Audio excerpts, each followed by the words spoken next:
Assalamualaikum warahmatullahi wabarakatuh. Perkenalkan, saya Oriza Sutiva, mahasiswi Program Studi Pendidikan Geografi Universitas Pendidikan Indonesia.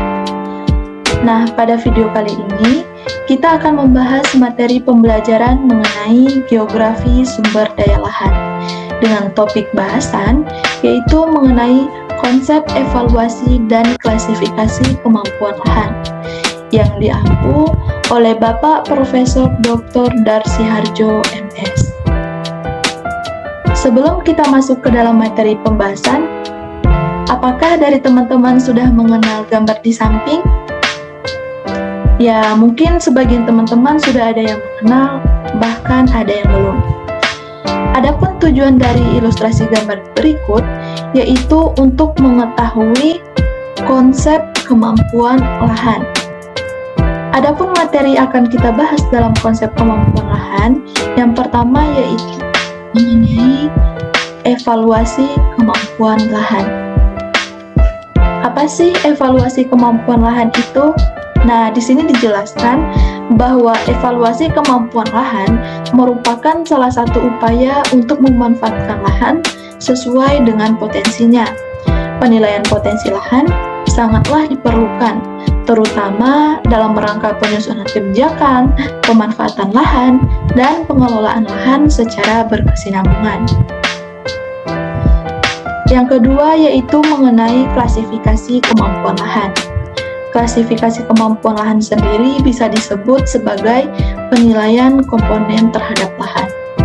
Menurut Arsyad, klasifikasi kemampuan lahan adalah penilaian komponen-komponen lahan secara sistematis dan pengelompokannya ke dalam berbagai kategori, yaitu berdasarkan sifat-sifat yang merupakan potensi penghambat dalam penggunaan lahan. Klasifikasi kemampuan lahan itu dapat dikategorikan ke dalam 8 lahan kelas. Yang pertama yaitu ada lahan kelas pertama. Di dalam lahan kelas pertama ini, kita dapat mengetahui yang pertama, hanya mempunyai sedikit hambatan. Dan yang kedua, sifat tanah di kelas ini tergolong sangat baik. Dan yang ketiga, lahan ini sangat cocok untuk berbagai penggunaan lahan, seperti lahan pertanian, tanaman musiman, tanaman rumput, hutan, dan juga cagar alam. Adapun sifat-sifat lahan kelas pertama, yaitu dapat kita ketahui sebagai berikut. Yang pertama, terletak pada topografi yang hampir datar, yaitu kurang lebih mencapai 3%. Yang kedua, memiliki kepekaan erosi yang rendah. Yang ketiga, tidak mengalami erosi.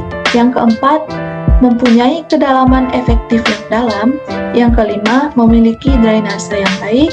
Yang keenam, mudah diolah. Yang ketujuh, kapasitas dalam menahan air baik.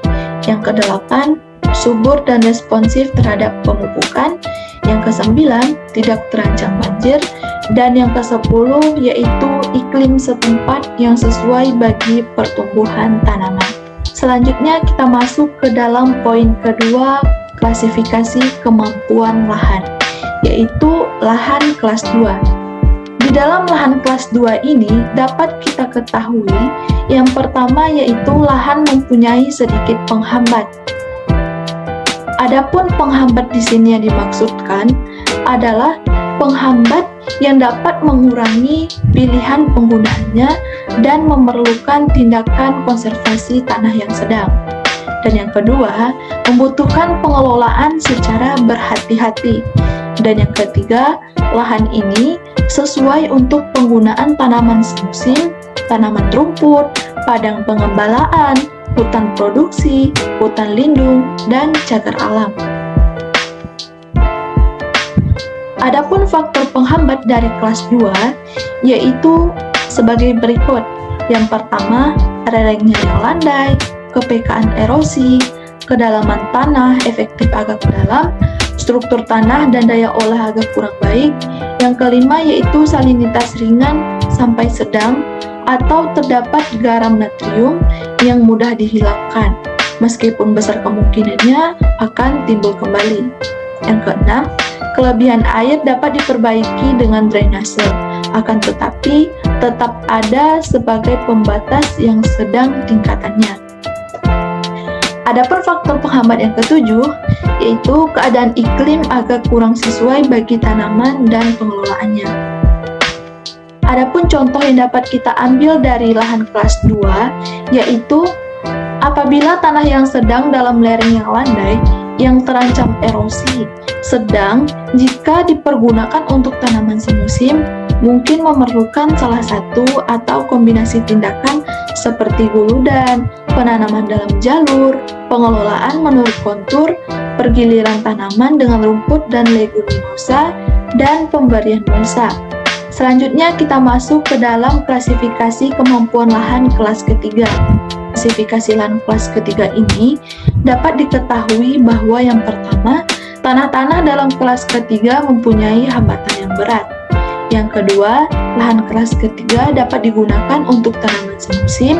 Dan yang ketiga, hambatan yang terdapat pada tanah dalam lahan kelas ketiga membatasi lama penggunaannya bagi tanaman semusim, waktu pengolahan, pilihan tanaman, atau kombinasi pembatas-pembatas tersebut.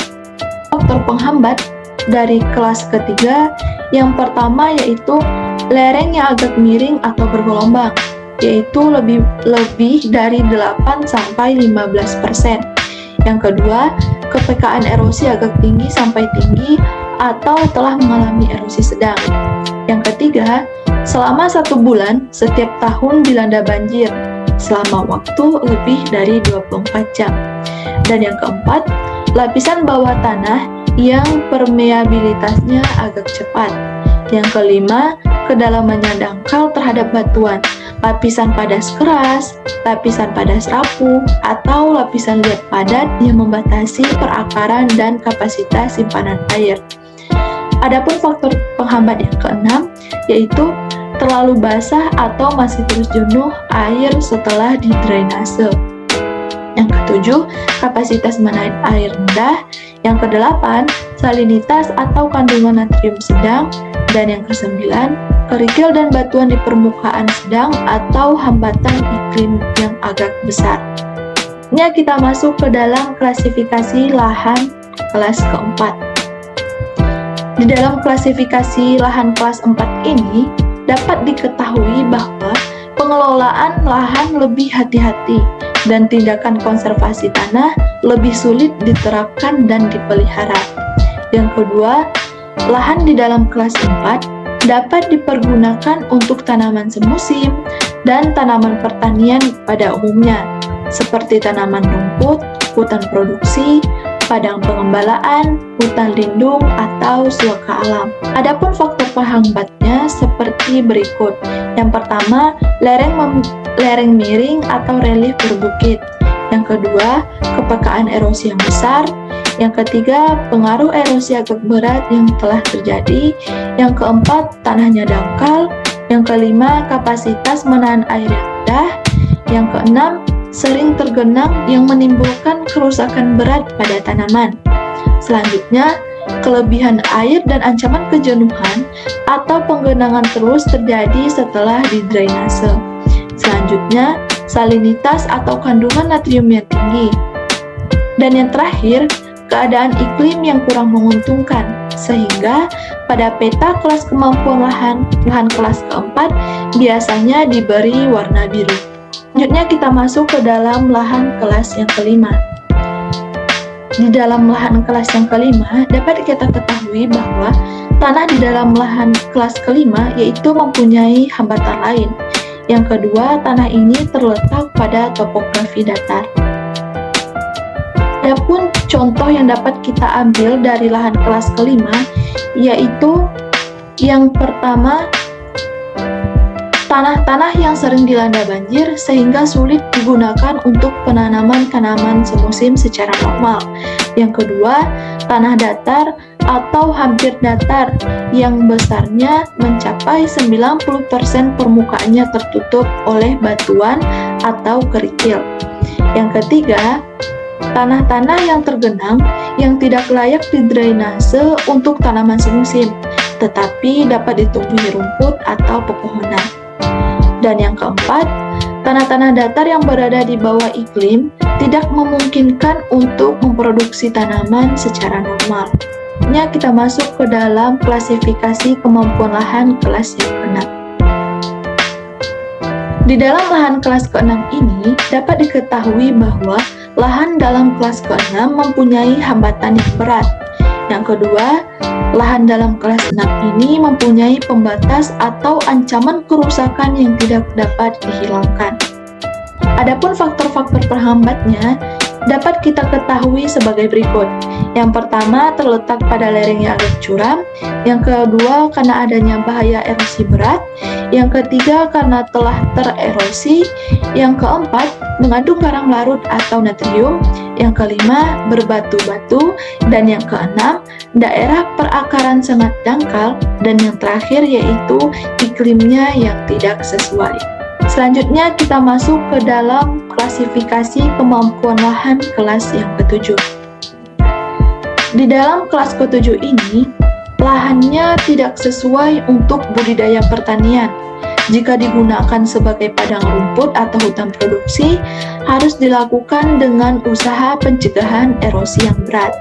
Dan yang kedua, jika dipergunakan untuk tanaman pertanian, harus dibuat teras bangku yang ditunjang dengan cara-cara vegetatif untuk konservasi lahan, di samping tindakan pemupukan. Sebagai contoh, yaitu lahan kelas ke-7 ini terletak pada lereng yang curam. Yang kedua, telah tererosi sangat berat, bahkan berupa erosi parit. Dan yang ketiga, daerah perakaran sangat dangkal.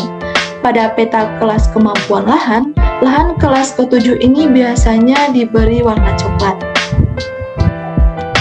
Lahan pengembalaan, arahan yang sesuai adalah perlu adanya perbaikan lahan, diantaranya pembersihan lahan dan pengelolaan tanah, pemberian pupuk kandang maupun pupuk kompas. Yang kedua, jenis tanaman yang akan ditanam juga perlu diperhatikan, karena lahan pengembalaan yang baik adalah lahan yang ditanami rumput unggul dan legume atau jenis rumput dan legume yang tahan terhadap injakan ternak yang digunakan untuk mengembalakan ternak. Selanjutnya kita masuk ke dalam klasifikasi kemampuan lahan di kelas terakhir, yaitu kemampuan lahan kelas yang ke-8. Di dalam lahan kelas 8 ini, lahannya lebih sesuai untuk dibiarkan ke dalam keadaan alami. Yang kedua, lahan kelas 8 bermanfaat sebagai hutan lindung, rekreasi, atau cagar alam. Dan yang ketiga, pembatas atau ancaman kerusakan pada kelas 8 dapat berupa yang pertama terletak pada lereng yang sangat curam, berbatu, kapasitas menahan air yang sangat rendah. Contoh kelas 8 adalah seperti tanah mati, batu tersingkap, pantai pasir, dan pegunungan. Adapun penggunaan lahan hutan lindung diklasifikasikan ke dalam kelas kemampuan lahan ke-8 dengan faktor pembatasnya adalah lereng yang sangat curam, yaitu lebih dari 65%, yaitu bisa mencapai 100%. Yang kedua, memiliki faktor penghambat seperti kedalaman tanah yang sangat dangkal, berbatu-batu, kepekaan erosi yang tinggi, dan kerapatan vegetasi yang kurang rapat. Namun, vegetasi yang ada di dalamnya didominasi oleh banyak pepohonan. Yang ketiga, kesesuaian penggunaan lahan untuk hutan lindung yang ada saat ini sudah sesuai dengan kelas kemampuan lahan yang ke-8. Mungkin sekian materi yang dapat kita bahas pada hari ini. Terima kasih. Wassalamualaikum warahmatullahi wabarakatuh.